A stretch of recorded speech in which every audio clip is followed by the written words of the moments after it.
Welcome to Live from Quarantine. My name's Sean. I'm a singer-songwriter. I live in Arizona, which is topping the world record right now, I believe, in coronavirus. And I'm scared. And this song is called hashtag Armageddon.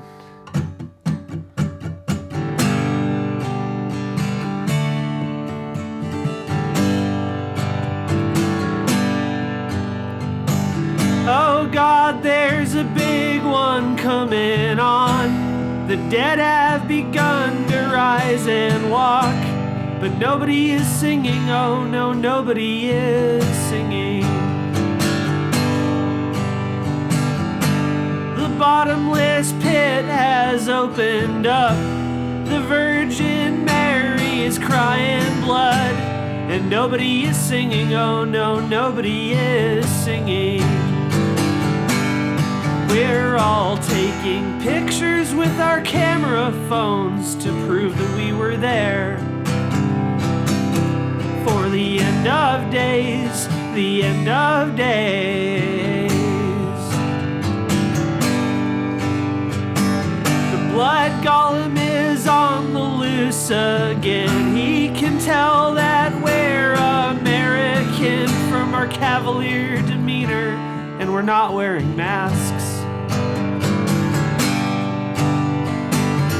Hell demons are killing all in sight. Satan's doing wheelies on his bike, twin heads on his handlebars, pigtail twins around the age of 666. Their faces painted to look just like King Diamond and Peter Chris. For the end of days, the end of days. And now it's raining semen. It smells like those weird trees you smell. Could this be the revelation? Or is it simply the end of hell?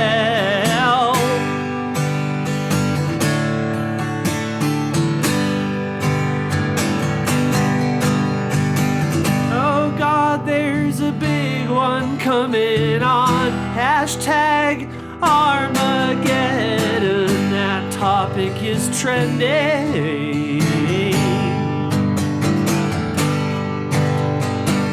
The death cult is making money from the corpses they dragged from the burning sea. They're taking eyes, they're taking ears, they're taking noses, they're taking teeth, they're taking hair and skin from tattoos, they're taking fingers, they're taking the end of days very seriously. Now the valley is flooded with piranha, tequila, and knives. But at least we got to prove that we did something worthwhile with our lives. At the end of days, the end of days.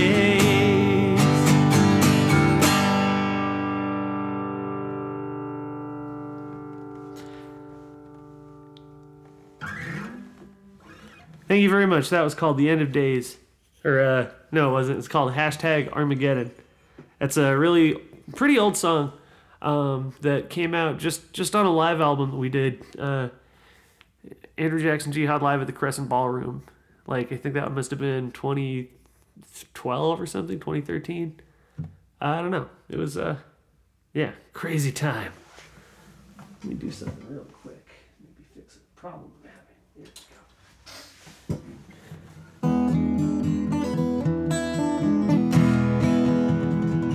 I've got an updated song list as well. The list that I had previously was a little bit incomplete. Not that I'm going to play any of the songs that are added to this, but it's good to have more options. Options rock, right? Let's see, what did I play now? All right, this song is about how much I love my dog.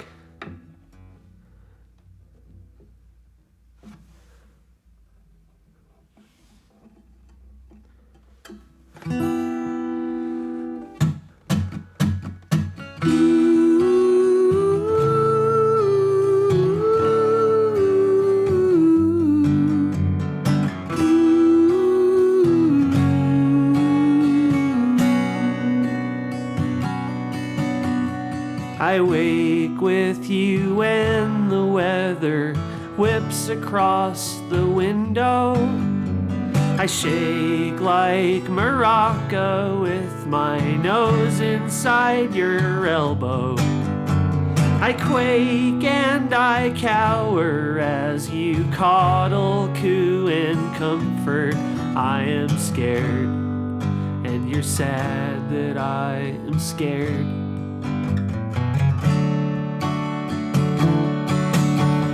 And I bring you my leash so you take me for a walk.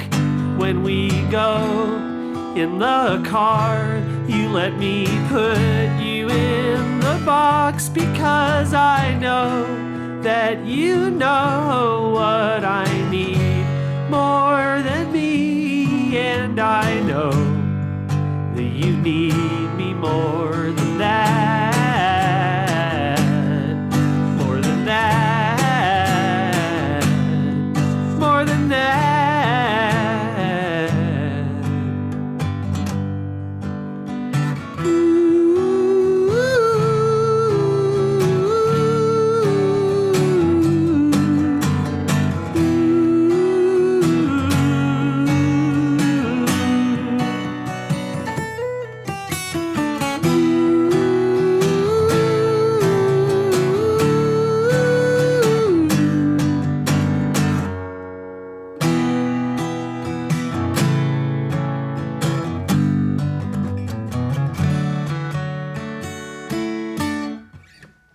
Thank you. That was called Maggie. I got a little switched around at the end, but let's see now.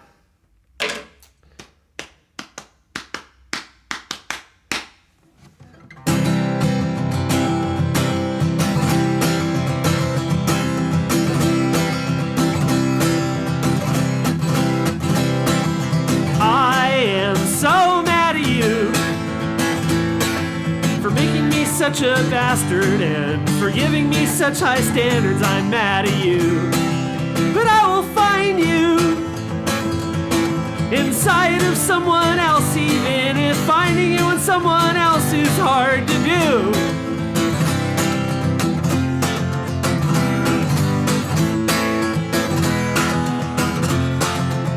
This never-ending pursuit of happiness is getting harder and harder to accomplish, and the lies I tell myself just so that I can get by are getting less and less convincing all the time, and I just can't shake the feeling that I'll be alone forever. Please tell me that is not the case.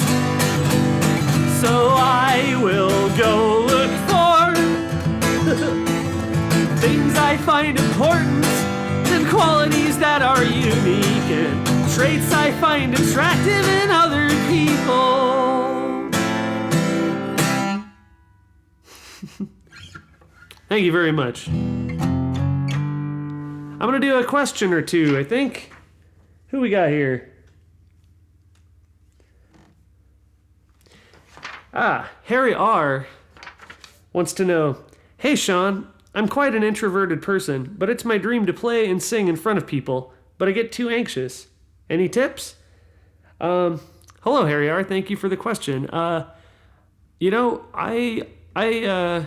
would recommend, if you want to play and sing in front of people in a normal functioning society, and one that there is not coronavirus everywhere, I'd say go to an open mic and play at an open mic.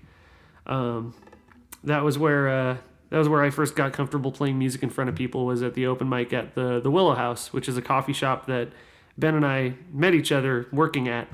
And I would, even before I worked there, I would go in all through high school and just bang out, basically do what I do now, just play songs that I was trying to write, and covers, which are I'd play covers, and then I'd play the songs that I would write that were basically just like rip-offs of the covers. So exactly what I do now.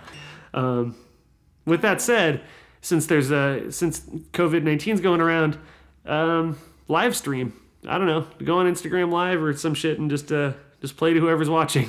I bet it'll be really weird, and it might just thicken your skin up, or it could dissuade you from doing it forever. But it's playing in front of people is not necessarily for everybody. I fucking love it. I enjoy it a lot. But you definitely owe it to yourself to at least try and do it to see if you like it. Even though it is scary, because it is very scary, and that's part of what I like about it. Cool. So thank you, Harry.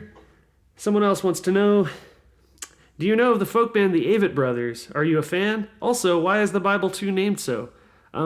Yeah, I like the Avett Brothers. I like that I and Love and Something Else and You album. Particularly that song, shit. Like There Is a Darkness or something like that. That's a cool song. It's been a few years since I've listened to them, but yeah, Avett Brothers are cool. And let's see, the Bible 2 was named that. I just thought it was a really funny album title initially, and it was actually the demo folder that I would send to producer John Congleton working on Christmas Island.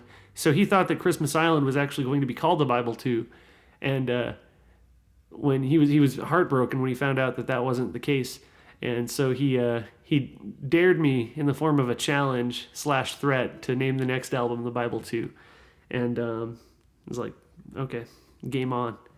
But then I realized that the Bible 2 it is like there is something that connects me to it besides that. I think it's a really funny, cool album title, and I think that is because it's about like rebirth and reparenting and writing your own new Bible.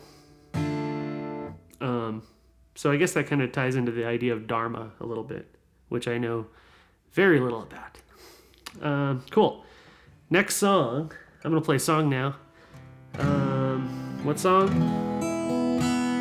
What song?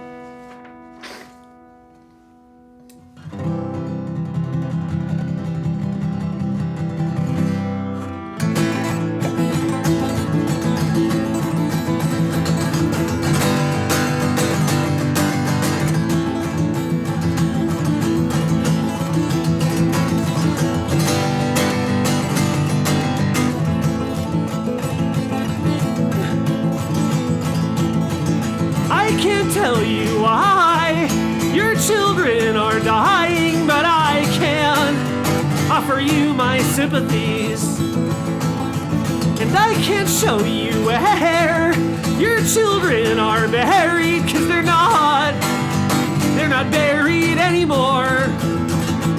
You can shout it from the rooftops, you'll be preaching to the choir, and you better get started on this funeral pyre.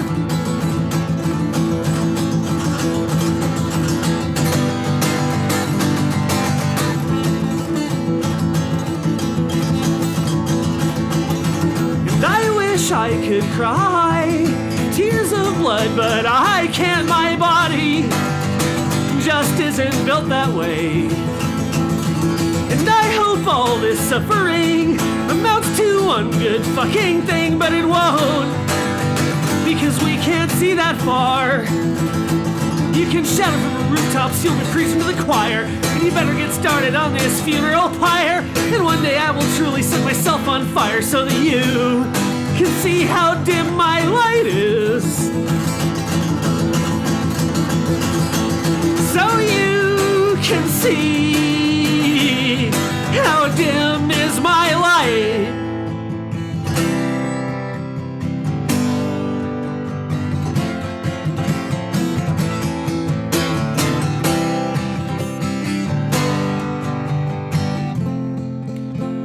And I'd love to build a giant machine that crushes the mountains and burns all the trees and pees in the desert and dries up the seas and melts all the ice caps and makes nature bleed. I want nature to suffer, and I want nature to cry, and I want nature to spit in my mouth, and I want nature to die. And I'd love to be a big ball of meat that bees can buzz around and eat, and feast on my liver and rot out my teeth and chew on my eyeballs until I'm deceased. 'Cause I deserve displeasure, and I really want to cry. I think you should spit in my face, 'cause I am a werewolf.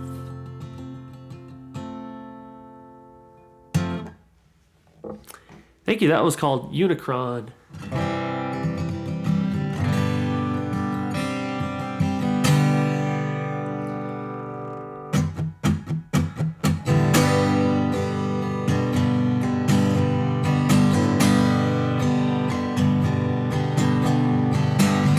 True love will find you in the end. You will find out just who's your friend. Don't be sad, I know you will. Don't give up until true love will find you in the end.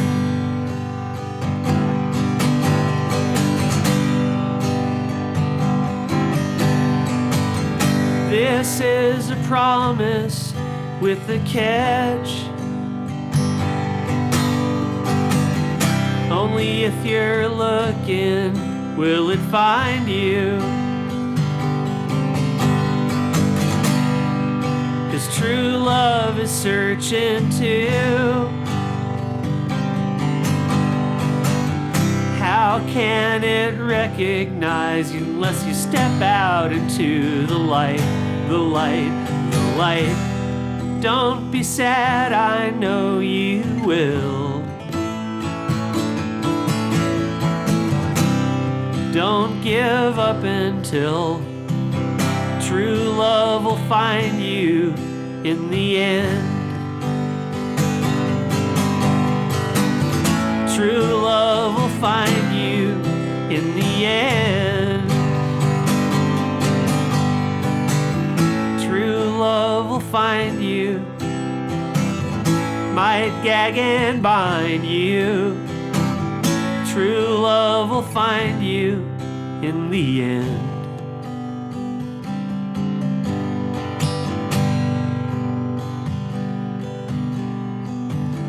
True love will find you in the end.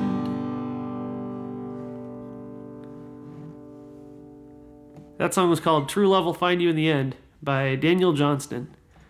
I recommend, if you haven't heard it before, listen to the original of that. It's way cooler. It's played on some kind of organ, I think, or no, I think he plays it on a guitar, but like the guitar playing is like so... I don't know. It's different. My version's more based on like the conventional singer-songwriters that cover that song, like Beck and Kepi, and his version is just out of this world, and it's so cool and fucked up sounding. Yeah, that dude was a real one. All right, I'm gonna play a couple more jams, I think.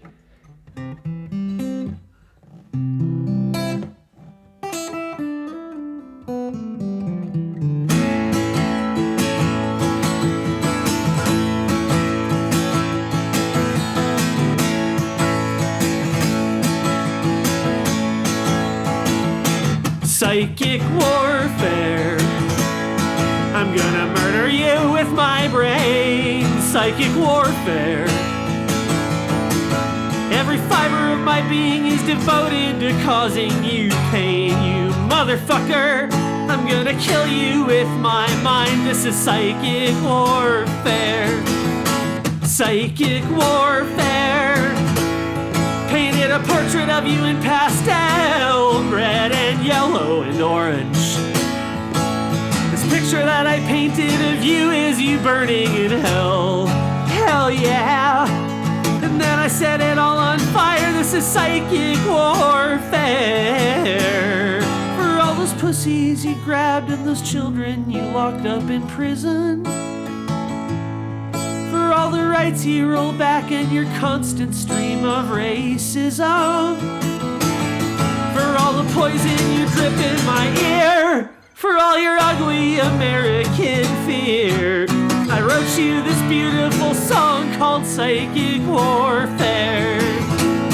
Ba ba ba da da da da da da da da da da da da da.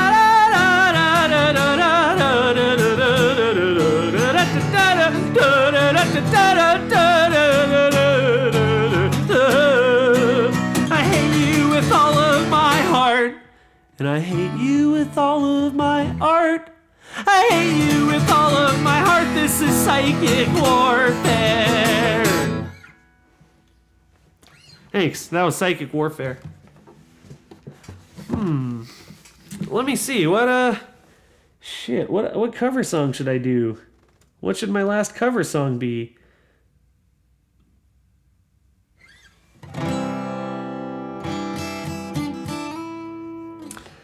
I'm gonna tune on it. On the floor in Tennessee, you married me. Oh, that one goes. Hey, this is a pop song by Sleeping in the Aviary. On the floor in Tennessee, you married me. I can't hate you, but I can hate myself. How did I change you in your mind? How did I change you in your mind? And you were born in New Orleans. You married me. If I saw you, I guess I'd walk you home. How did I change you in your mind? How did I change you in your mind? Yeah, yeah, yeah, yeah, yeah, yeah, yeah.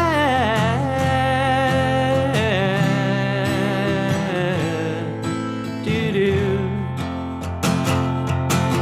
do-do.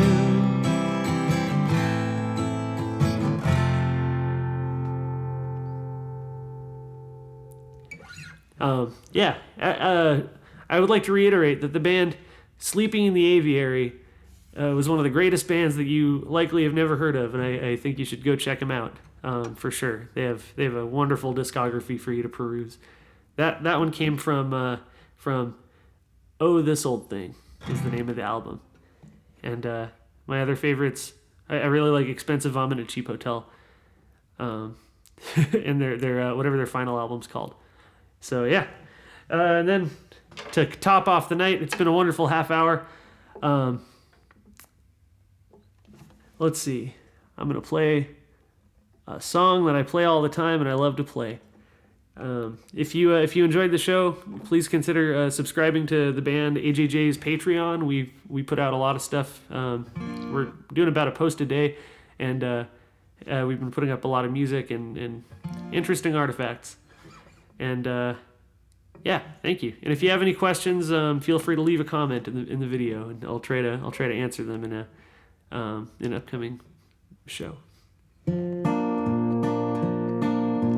Robin Hood and Little John walking through the forest, laughing back and forth at what the other has to say.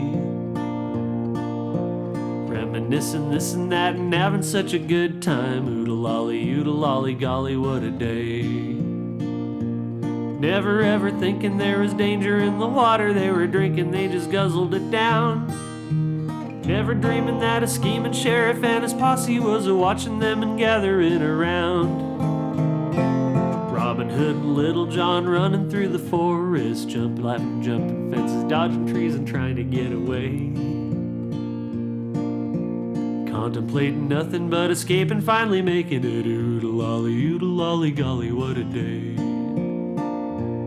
Oo-de-lally, golly, what a day.